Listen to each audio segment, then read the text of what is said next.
আলহামদুলিল্লাহ ওয়াসসালাতু ওয়াসসালামু আলা রাসূলিল্লাহ ওয়া আলা আলিহি ওয়া সাহবিহি ওয়া মান ইহতাদা বিহুদাহ। সম্মানিত দর্শক শ্রোতা, আজকে আপনাদের উদ্দেশ্যে এই পর্যায়ে যেই বিষয়টি নিয়ে অতি সংক্ষেপে আলোচনা করতে চাচ্ছি এটি হচ্ছে এই যে দুষ্কৃতিকারীদের এই দৌরাত্ম্য, তাদের প্রাদুর্ভাব, এটা কখন হয় এবং কি কারণে হয়, আর এর প্রতিকারের ব্যবস্থাই বা কী।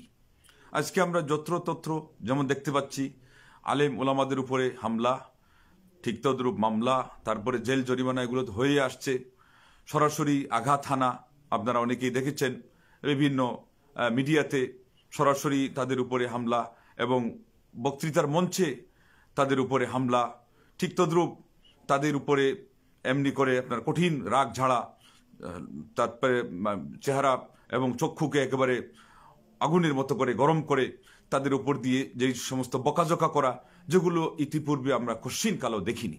তো এগুলোর মূল কারণটা কি?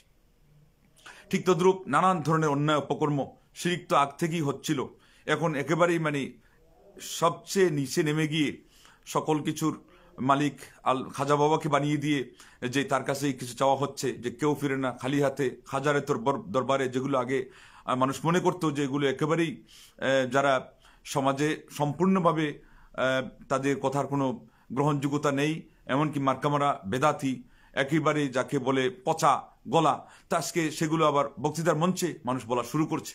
ঠিক তদ্রূপ অন্যায় অপকর্ম এমনভাবে ব্যাপকতা লাভ করেছে যে 14ই ফেব্রুয়ারিতে যে বেহায়াপনা হলো তো হলোই, শেষ পর্যন্ত আবার এখন আরেকজনের স্ত্রীকে নিয়ে তালাক প্রাপ্তা ছাড়াই তাকে বিয়ে করে ফেলতেছে। এই যে ধরনের নানান ধরনের অন্যায় অপকর্ম হচ্ছে, ঠিক তদ্রূপ শিরিকের যে সমস্ত প্রচারণা, তার মধ্যে এটা একটা যে অমুক জায়গার ওয়াজ মাহফিলের সেই সমস্ত পরিত্যক্ত আপনার ওই যে ব্যাগ, তারপরে আপনার কাগজ, এগুলো টোকরা, এগুলো আকাশে উড়ে গেছে, অথচ এখানে তুফান এসে এবং ঝোড়ো হাওয়া এসে সেগুলোকে উড়িয়ে নিয়ে গেল। সেটা শিক্ষা নেওয়া দরকার ছিল যে এটা না জানি আমাদের উপর অসন্তুষ্টির কোনো সংকেত কিনা। এবং এরপরে দেখা গেল আবার সেই আপনার নদীতে গিয়ে জাহাজ বা নৌকা ডুবি, এমন অবস্থা যে করুণ কাহিনী, মানুষ সেখানে ডুবে একেবারে শেষ হয়ে যাচ্ছে, এদেরকে উদ্ধার করার মতো কোনো ব্যবস্থাই নাই। আল্লাহ রাব্বুল আলামিনও সাহায্য করছেন না, অথচ তারা দাবি করতেছে যে আমাদের এখানে সব কিছুর ব্যবস্থা আছে, কেরামতের ব্যবস্থা আছে, আমাদের এই বাবা এই কিয়ামতে গিয়ে তার জাহাজ নিয়ে আমাদেরকে উদ্ধার করবেন। তো এই যে নানান অবস্থা, এই ভ্যারাইটিস যে পরিস্থিতি, এগুলোর কিন্তু একটা কারণ আছে। এগুলো সবগুলোর কারণ আল্লাহ রাব্বুল আলামিন সূরা রুমের 41 নম্বর আয়াতে বলে দিয়েছেন যে যাহারাল ফাসাদু ফিল বাররি ওয়াল বাহরি বিমা কাসাবাত আইদিন নাস, যে জলে স্থলে এই যে সমস্ত বিপর্যয়গুলো দেখা দিয়েছে, মহান আল্লাহ বলছেন যে এগুলো মানুষের হাতের কামাই।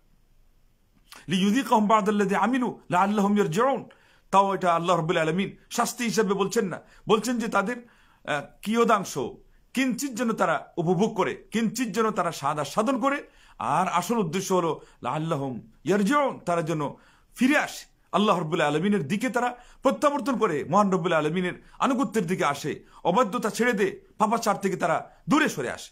এই যে এইগুলো বেশিরভাগ পাপ দেখা যাচ্ছে, অন্যায় এগুলো ওই আরেক পাপের জন্ম, আরেক পাপ সেখানে শেকড়ে থেকে কাজ করেছে, যার ফলে আজকে এই জিনিসগুলো সমাজে প্রকাশ পেয়েছে, এবং প্রকাশ পেতে পেতে আজকে আমাদের একজন আরেকজনের জন্য ফিতনার কারণ হয়ে দাঁড়িয়েছে। সেটা কথা আল্লাহ রাব্বুল আলামিন সূরা ফুরকানের 20 নম্বর আয়াতে বলেছিলেন যে ওয়াজআলনা বা'দাহুম লিবা'দিন ফিতনাহ আতাসবিরুন ওয়া কানা রাব্বুকা বাসীরা, ওয়াজআলনা বা'দাকুম লিবা'দিন ফিতনাহ, আমি তোমাদের একজনকে অপরজনের জন্য ফিতনার কারণ বানিয়ে দিব, মানে একজন আরেকজনের জন্যই সরাসরি ফিতনার কারণ হয়ে যাবে। আসমান থেকে নাজিল হওয়া লাগবে না সকল ফিতনা বিপর্যয়, এই জমিন থেকে উত্থিত হওয়া লাগবে না, সমুদ্র থেকে আসা লাগবে না, বহিরাগত শত্রুদের পক্ষ থেকে আসা লাগবে না, নিজেদের ইন্টারনাল এই ফিতনাগুলো দেখা দিবে, বিপর্যয়গুলো দেখা দিবে। আল্লাহ রাব্বুল আলামিন কথা সূরা ফুরকানের 20 নম্বর আয়াতে 1500 বছর আগে বলে রেখেছেন, অথচ আমরা এগুলো খবরই রাখি না। এই জন্য ভাইয়ে ভাইয়ে ঝগড়া, পরিবারে ঝগড়া, প্যারেন্ট পক্ষ এবং সন্তান পক্ষ এইভাবে করে দল পাকাপাকি হয়ে যায় একই ফ্যামিলির ভিতরে। এই যে অশান্তি, এটার চেয়ে কঠিন অশান্তি হতে পারে না। যুলমু যাবিল কুরবা আশাদ্দু মাদাদাতান মিন ওয়াকইস সাইফিস আল হুসামিল মুহান্নাদি, আরবি ভাষী কবি বলেছিলেন যে যারা খুব কাছের মানুষ, এদের পক্ষ থেকে যে জুলুমটা হয় সেটা হলো আপনার ধারালো তরবারির চেয়ে এটা আরো মারাত্মক হয়, এটার আঘাত আরো কঠিন হয়। তো আজকে আমাদের সেগুলি হচ্ছে, এগুলোর মাধ্যমে আজকে আমরা কষাঘাতে অষ্টাগত, কিন্তু আমরা তারপরেও শিক্ষা নিচ্ছি না।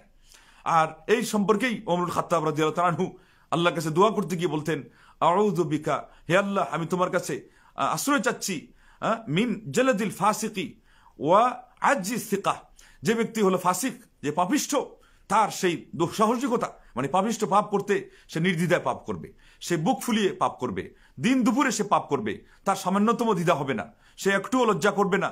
তো উনি বলছেন যে এটা থেকে আমি, হে আল্লাহ আমি তোমার কাছে আশ্রয় চাচ্ছি মিন জালাদিল ফাসিক, এই যে ফাসিক মানুষ, পাপিষ্ঠ মানুষ, এই পাপিষ্ঠ মানুষ যে দৌরাত্ম্য দেখাবে, সে যে তার সেই দুর্বৃত্ত হওয়া সত্ত্বেও, দুষ্কৃতিকারী হওয়া সত্ত্বেও, অন্যায়ের উপরে থাকা সত্ত্বেও তারা যে সেই গলাবাজি করবে, চুরির মায়ের বড় গলা আমাদের সমাজে প্রবাদ পর্যন্ত এসে গেছে, এগুলো যে করবে, আল্লাহ আমি তোমার কাছে এর থেকে আশ্রয় চাই। বাতিলপন্থী হয়ে হকপন্থী আলিমদের গায়ে সেই হামলা করা, তাদের উপরে আক্রমণ করা, ঠিক তদ্রুপ সেই আপনার বামপন্থী হয়ে ডানপন্থীদেরকে বকাঝকা করা, মানুষের সামনে ওয়াজ মাহফিলে গিয়ে আল্লাহ নবী সাল্লাল্লাহু আলাইহি ওয়াসাল্লাম মিম্বরে বসা অবস্থায় স্কলারদেরকে, লা হাওলা ওয়ালা কুওয়াতা ইল্লা বিল্লাহ, এটা হলো কিসের প্রমাণ?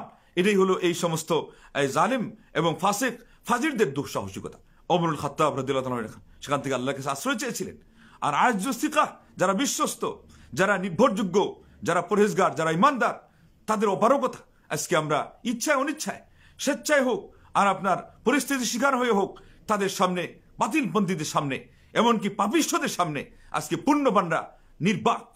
আজকে আপনার মসজিদে ইমাম সাহেবকে বকাঝোকা করে ফাসিক ফাজির, হয়তোবা সে মুতাওয়াল্লির একটা পদ পেয়ে গেছে মাত্র, কিন্তু তার আগাগোড়া পুরো জীবনটাই হারামের উপর দিয়ে চলছে, সে আজকে গলাবাজি করে পরেজগার মানুষের উপরে, আল্লাহর ঘরের যারা ইমামতি করে, আল্লাহর নবী সাল্লাল্লাহু আলাইহি ওয়াসাল্লামের সেই মসজিদের মুয়াজ্জিন ছিলেন বেলাল রাদিয়াল্লাহু তাআলা আনহু, তার প্রতিনিধিত্ব যারা করে, ওই সমস্ত মানুষদের উপরে তারা গলাবাজি করে। ঠিক তদ্রূপ সমাজে যে সমস্ত মানুষ নীতির কথা বলে, এই নীতিবান মানুষদের উপর দিয়ে আজকে গলাবাজি করে কারা? যারা অনৈতিক কাজ করে। এই দেখেন চুরির মায়ের বড় গলা, আরেক লোকের স্ত্রীকে সে বিয়ে করে ফেলেছে, আর ওই মহিলাও কেমন মহিলা, নির্লজ্জ, একেবারে আপনার মারাত্মক পর্যায়ে, নাউযুবিল্লাহি মিন যালিক, চরিত্রহীনা মহিলা, নষ্টা মহিলা, সে চলে গিয়েছে সেখানে এবং তাকে প্রতারণার সেই কথা শুনিয়ে তার মেয়েকে পর্যন্ত রেখে, এরপরেও আজকে আমাদের সমাজে দেখা যাচ্ছে এখন পর্যন্ত কোনো বিচারের কোনো লক্ষণ নাই। প্রতিবাদী কণ্ঠ চতুর্দিকে আমরা দেখতে পাচ্ছি, আপনার প্রচার মিডিয়াগুলোতে ভাইয়েরা প্রচার করছেন তাদের অনুভূতি এবং এই কন্যা সন্তানের প্রতি তাদের উপচে পড়া সেই অনুভূতি তারা আজকে ব্যক্ত করছেন, কিন্তু কোনো কাজ হচ্ছে না। এবং এই যে বলছিলাম যে কারণটা কি, কারণটা হলো আমাদের হাতের কামাই। মহান রব্বুল আলামিন বলেছিলেন, এটাই বাস্তব কথা, যেই ছেলের স্ত্রীকে নিয়ে আজকে এই ঘটনা ঘটলো, সে লাভ ম্যারেজ করে এই কাজটা করেছে। কেন লাভ ম্যারেজ করবা? এটা তো অন্যায়। কোন পরনারীর দিকে এই চাহনি, এটা থেকে তুমি আগে তওবা করো, এবং এখান থেকে সকল যুবককে শিক্ষা নেওয়া দরকার যে এইভাবে করে একটা অন্যায় হবে, সেই অন্যায়ের খেসারত দুনিয়াতে দেওয়া লাগতে পারে তার চেয়ে আরো মারাত্মক কোনো একটা অন্যায়ের মাধ্যমে। তুমি তো আরেকজনের স্ত্রীকে কি করা টেনে আনোনি, কিন্তু হতে পারতো সেটা সঠিকভাবে হলে আরেকজনের ঘরে চলে যেত। তুমি বেঠিকভাবে তার সাথে এইভাবে এই ভালোবাসার এই সম্পর্ক জড়িয়ে আর তোমার পিতাকেও সন্তুষ্ট করে তাকে লেখাপড়া করাবা। কেন? একজন মহিলা মানুষের এত লেখাপড়া কিসের? তার আবার এত চাকরি কিসের? এখানে একটা দুইটা ভুল হয় নাই, প্রচুর পরিমাণে ভুল হয়েছে। প্রথম ভুল হয়েছে এই সম্পর্ক, যেটা অবৈধ সম্পর্ক। দ্বিতীয় নম্বর ভুল হয়েছে যে তার গার্ডিয়ান তুমি সেজে যাও তোমার এই সংসার করার আগেই, অথবা এমনভাবে সেজে যাও সংসার করার পরে যে মাতা পিতার উপরে তোমার স্ত্রীকে তুমি প্রাধান্য দিয়ে দাও। 3 নম্বর হচ্ছে যে স্ত্রীর উচ্চাভিলাষিতা, তার সেই আকাঙ্ক্ষাকে পুরা করার জন্য তুমি ওই যে ভালোবাসার পাত্র হিসাবে তার সকল কথাই তুমি সায় দিয়েছ, এমনকি সে চলে যাচ্ছে দূরে, তার মানে বয়ফ্রেন্ড অমুক তার কাছে রিকোয়েস্ট পাঠিয়েছে, তুমি সেখানে কথা বলো না, প্রতিবাদ করো না। এই যে ফ্রেন্ডের রিকোয়েস্ট পাঠানো মেয়ের দিকে ছেলের পক্ষ থেকে, ছেলের প্রতি মেয়ের পক্ষ থেকে, টোটালি এটা হারাম। শুধুমাত্র বয়ফ্রেন্ড হলে আর গার্লফ্রেন্ড হলে আপনি হারাম বলবেন, এটা কোন কথা? ফ্রেন্ড হতে পারে না ছেলে, কোনো মেয়ের ফ্রেন্ড হতে পারে না, কোনো বেগানা পুরুষ কোনো বেগানা মহিলার ফ্রেন্ড হতে পারে না। সে হোক সোশ্যাল মিডিয়াতে হোক অথবা চাক্ষুষ হোক, এটা সম্পূর্ণভাবে হারাম।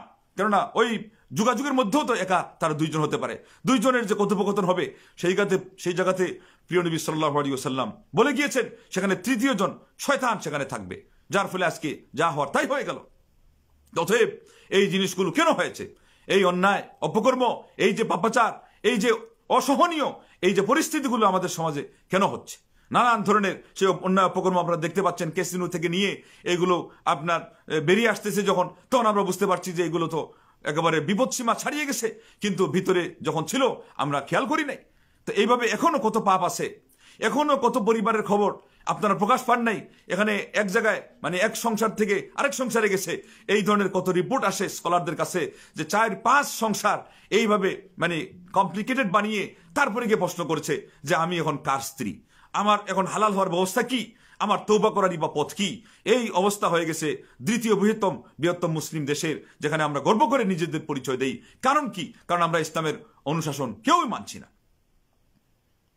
এবং যারা মানুষকে উপদেশ দিচ্ছি আমরাও আমল করছি না।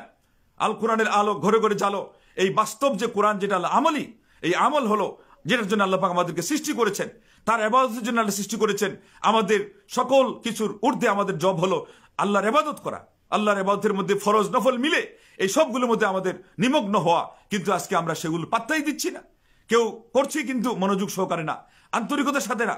কেউ করছি কিন্তু ফরজ করে দৌড়, তারপরে আপনার সুন্নত পড়ার কোনো খবর নেই, নফলের কোনো খবর নেই।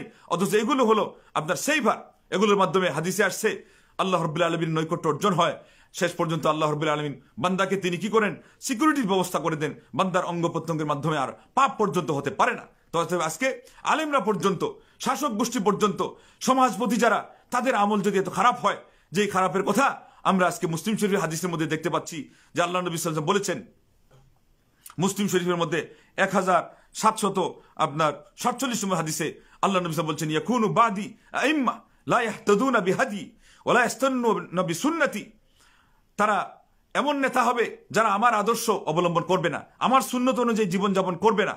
তারপরে আল্লাহ নবী সাল্লাল্লাহু আলাইহি ওয়াসাল্লাম বললেন যে তাদের মধ্যে সায়াকুমু ফিহিম রিজালুন কুলুবুহুম কুলুবুশ শায়াতিন, তাদের মধ্যে এমন কিছু মানুষ জন্ম নিবে যে এদের অন্তর হবে শয়তানের অন্তরের মতো, ফি জিসমানি ইনসিন, কিন্তু শরীরটা শুধুমাত্র মানুষের। তাইলে আজকে আমরা এমন অবস্থায় আসি যে দেখতে দেখা যাচ্ছে মানুষ, এই মানুষরূপী পিঞ্জিরের ভিতরে অন্তরগুলো আজকে শয়তান হয়ে গিয়েছে। অতএব এই জায়গা থেকে আমাদেরকে সরে আসতে হবে, পাপাচার থেকে তওবা করতে হবে। অথবা কেউ হয়তো পাপ করছেন না, কিন্তু পাপকে আমরা এখন পর্যন্ত সাপোর্ট দিয়ে যাচ্ছি, আমরা অন্যায়ের প্রতিবাদ করছি না। ওই যে সমস্ত কাজগুলো হচ্ছে খেলানেলা, আপনার প্রেম প্রীতের নামে, তারপরে বেহায়াপনা, নির্লজ্জতা, সেগুলোর জন্য গার্ডিয়ানরা কি ঠিকমতো প্রতিবাদী কণ্ঠ তারা এখন হয়েছে? সমাজে যে যেখানে দেখতে পাচ্ছে যে অন্যায় হচ্ছে, বোঝা যাচ্ছে যে এখানে সেটা অবৈধ সম্পর্ক হচ্ছে অথবা যে কোনোভাবে একটা ভাব বিনিময় হচ্ছে, সেই জায়গায় কি আমরা সেই শক্ত হস্তে সেটাকে দমন করি? আমরা কি তার প্রতিবাদ জানাই? না, সেই প্রতিবাদী কণ্ঠ আজকে রুদ্ধ হয়ে গিয়েছে, যার ফলে আজকে অন্যায় এবং আজকে এগুলো যেমন সাইলাব বয়ে যাচ্ছে, ঠিক আল্লাহ রাব্বুল আলামিনের পক্ষ থেকে আমাদেরকে এই পাকড়াও, এই সমস্ত প্রতিচ্ছবিগুলো দিয়ে আমাদেরকে অপমানিত করা হচ্ছে, এবং আমরা সেখান থেকে বেরিয়ে আসার কোনো পথ খুঁজে পাচ্ছি না। এটার একটাই কারণ যে আমরা আল্লাহ রাব্বুল আলামিনের সেই অবাধ্যতাকে মামুলি মনে করেছি, মহান রব্বুল আলামিনের অবাধ্যতাকে আমরা মনে করেছি এটা নাথিং, যার ফলে আজকে করুণা এসে আমাদের কিছু করতে পারছে না। আসমানি জমিন আলাই বালাই আজকে আমাদেরকে হেদায়েতের পথে টানতে পারছে না। এমনকি নিজের শরীরের উপরে নানান ধরনের অসুখ বিসুখ, তারপরে আপনার অর্থকড়ির উপরে অভাব অনটন, এই ধন সম্পত্তির উপরে ধস, এগুলো নামা পর্যন্ত এসে আমাদেরকে হেদায়েতের দিকে ঠেলে দিতে পারছে না। এটার কারণ কি? আমাদের অন্তর হয়ে গেছে জলদ্দল জলদ্দল জলদ্দল পাথরের ন্যায়। তো এই জন্য আসুন কায়েমুল বাক্যে মহান রব্বুল আলামিনের কাছে তওবা করার জন্য আমি উদাত্ত আহ্বান জানাচ্ছি দেশবাসীকে, আলিম সমাজকে, আমার আলিম সমাজ যারা আমার ভাই, কারণ আমাদের আমলের মধ্যে আজকে গুণে ধরেছে। ঠিক তদ্রুপ যারা সমাজপতি, তাদের তো আমলের মধ্যে প্রচুর পরিমাণে সেই খাদ এসে গেছে, মারাত্মক পর্যায়ের অন্যায় অপকর্ম জেগে বসে গেছে। এমনকি তারা বুক ফুলিয়ে দেদারছে, আপনার দিন দুপুরে তারা পাপাচার করে বেড়াচ্ছে। তারা আপনার বলতে লজ্জা পাচ্ছে না যে আমি ডাকাত, আমি গুন্ডা, আমি অমুক, আমি তমুক। এই যে এই সমস্ত কথা যে বলতে পারে, এটা কারণ কি এবং এটা কিসের প্রমাণ বহন করে? এই যে আজকে আমাদের সমাজ থেকে আল্লাহর রহমত বিদায় নিয়ে চলে গেছে। এই জন্য আজকে পুণ্যবানদের উপরে পাপিষ্যরা চড়াও হয়ে গিয়েছে। আজকে যত্র তত্র, যেখানে সেখানে, কি পরিবারে, কি সমাজে, এমনকি মসজিদ কমিটিতে, মাদ্রাসা কমিটিতে পর্যন্ত, এবং ভালো যেগুলো ধর্মীয় অনুষ্ঠান যেগুলো হয় এবং প্রতিষ্ঠান যেগুলো, সেগুলো তো গিয়ে দেখা যাবে যে পাপিষ্ঠ, পাপাচারীরা এবং হারামখোররা, এই সমস্ত লোকজনের দৌরাত্ম্য এবং তাদের নেতৃত্ব, তাদের কর্তৃত্ব সেখানে চলে। এবং যারা আল্লাহ ভীরু এবং আল্লাহওয়ালা, তারা সেখানে মাথা নিচু করে তাদেরকে বসে থাকতে হয়। এগুলোর কারণ কি? এগুলোর কারণ হলো এই যে আমরা আল্লাহ রাব্বুল আলামিনকে অসন্তুষ্ট করে ফেলেছি। এই জন্য বিশেষ করে শেষ উপদেশটা বলবো, শেষ উপদেশ সেটা আমাদের আলিম সমাজের জন্য, যে আলিমরা আপনারা সাবধান হন।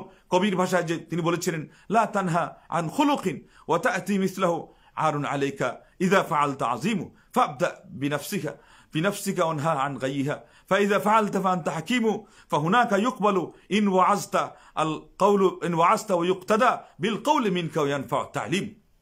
আমি যে ভালো কাজ করছি এবং ভালো কাজের কথা বলছি, খারাপ কাজের জন্য নিষেধ করছি, সেটার জন্য আমার আমল কোথায়? তো কবি উপদেশ দিচ্ছেন, আগে তুমি সেই আমলটা করো।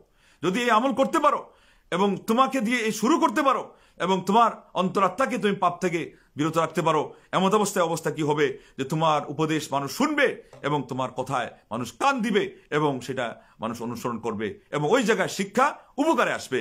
আজকে আমরা যেখানে সেখানে দেখতে পাচ্ছি যে শিক্ষা কোনো উপকারে আসছে না এবং নীতির কথা যে কাউকে আপনি বলতে দেন যেন সবাই বলতে পারছে, বাকপটুতায় কারোর থেকে কেউ কম না, কিন্তু আমাদের সমাজে কোনো উন্নতি আমরা দেখতে পাচ্ছি না, খালি অবনতি দেখতে পাচ্ছি, দুর্নীতির জয় জয়কার দেখতে পাচ্ছি। সমাজে আপনার মানুষের অন্তরের সেই সুকুমার বৃত্তির যেই আপনার উৎকর্ষ সাধন এবং সেটার বহিঃপ্রকাশ এবং সমাজে ন্যায় নীতির আপনার সেই প্রতিষ্ঠা লাভ, এগুলো আমরা দেখতে পাচ্ছি না, বরং সেগুলো যেন স্থানই পাচ্ছে না। এগুলোর একটাই কারণ যে আমরা সঠিকভাবে আমাদের দায়িত্ব পালন করছি না। আল্লাহ রাব্বুল আলামিন যেভাবে খুশি হন এবং তার পক্ষ থেকে যেভাবে সাহায্য আসে, আমরা সেই কাজটা করতে পারছি না। সেজন্য আসুন আমরা আমাদের আমলের প্রতি একটু ভ্রুক্ষেপ করি, আমরা নবী সাল্লাল্লাহু আলাইহি ওয়াসাল্লামের সুন্নাহ অনুযায়ী আমল করি। এরও আগে আমাদের আকীদাকে আমরা তাওহীদে আকীদায় আমরা সেটাকে সমৃদ্ধ করি, আল্লাহ রাব্বুল আলামিন সম্পর্কে সঠিক ধারণা আমরা রাখি এবং নামাজ মনোযোগ সহকারে পড়ার কথা। নবী সাল্লাল্লাহু আলাইহি ওয়াসাল্লামের বক্ষ দেশ থেকে যেমন উতলে আসা পাত্রের মতো আওয়াজ আসতো এবং প্রত্যেকটা কাজের মধ্যে সুন্নতি আমলকে বাস্তবায়ন করার এগুলো কাজ যদি আমরা করতে পারতাম, আল্লাহর পক্ষ থেকে সাহায্য অবশ্যই আসতো। কেননা আল্লাহ রাব্বুল আলামিনের নবী সাল্লাল্লাহু আলাইহি ওয়াসাল্লাম বলেছেন, ওয়াজুইলা যুল্লু ওয়াস সাগারু আলা মান খালাফা আমরি, আমার আদর্শের বৈপরীত্যের কারণেই মানুষের উপর দিয়ে এই সমস্ত বিপর্যয় এবং অপমান অপদস্থতার গ্লানি সেগুলো চাপিয়ে দেওয়া হয়। আজকে আমাদের উপর এগুলো চাপিয়ে দেওয়া হচ্ছে এই জন্য যে নবী সাল্লাল্লাহু আলাইহি ওয়াসাল্লামের সুন্নতি আদর্শ আমাদের মধ্যে নেই। আমরা অনেকে অহংকার করছি, গৌরব করছি বেদাত নিয়ে, এটা নির্লজ্জজনক বিষয়। যেমন অন্যরা পাপ নিয়ে পাপিষ্ঠরা আপনার গৌরব করছে, তার দৌরাত্ম্য দেখাচ্ছে, আবার আমাদের অনেকে বেদাত নিয়েও দৌরাত্ম্য দেখাচ্ছি। ওই যে দেখলাম এই যে সবচেয়ে মারাত্মক শিরিকের কথা যে ঘোষণা দিল, সে এখন আবার উল্টা তার বিরুদ্ধে যারা প্রতিবাদ করেছিল যে ওকে বয়কট করা হোক, ওকে তওবা করতে বলা হোক, সে এখন চুরের মায়ের বড় গলাবাজি কি করছে যে আমাদেরও এই আছে, আমাদেরও সেই আছে। আস্তাগফিরুল্লাহ, লা হাওলা ওয়ালা কুওয়াতা ইল্লা বিল্লাহ। এই পরিমাণ লজ্জাটুকু পর্যন্ত আজকে আমরা খেয়ে বসেছি। আল্লাহ সাহায্য আসবে কিভাবে এই সমাজে? সেজন্য আসুন আমাদের সবাইকেই মহান রব্বুল আলামিনের বারগাহে কায়েম রব্বাকে তওবা করতে হবে এবং সব ধরনের সেই আমাদের ভুলগুলোকে সংশোধন করতে হবে এবং মহান রব্বুল আলামিনের প্রতি আমাদেরকে একেবারে অভিষ্ট লক্ষ্যে পৌঁছার জন্য নিবিষ্ট অন্তর দিয়ে মহান রব্বুল আলামিনের প্রতি তওবা করতে হবে। তাইলে দুনিয়া আখিরাতে আমরা সফল হব। আল্লাহ রাব্বুল আমাদেরকে এই দুনিয়াতেও নিরাপদে থাকতে দিবেন, মান সম্মান নিয়ে এই দুনিয়া বাঁচতে দিবেন এবং আমরা আল্লাহর নাম ঠিক মতো নিতে পারবো এবং ইমানের সাথে আমাদের মরণ হবে। মহান রব্বুল আলামিন আসমা হোসনার ওসিলা ধরে দোয়া করছি, আল্লাহ যেন আমাদেরকে কথাগুলো বুঝে অনুধাবন করে এর উপর আমল করার তৌফিক দান করেন। আমিন। ওয়া আখিরু দাওয়ানা আনিল হামদুলিল্লাহি রাব্বিল আলামিন। আসসালামু আলাইকুম ওয়া রাহমাতুল্লাহি ওয়া বারাকাতুহু।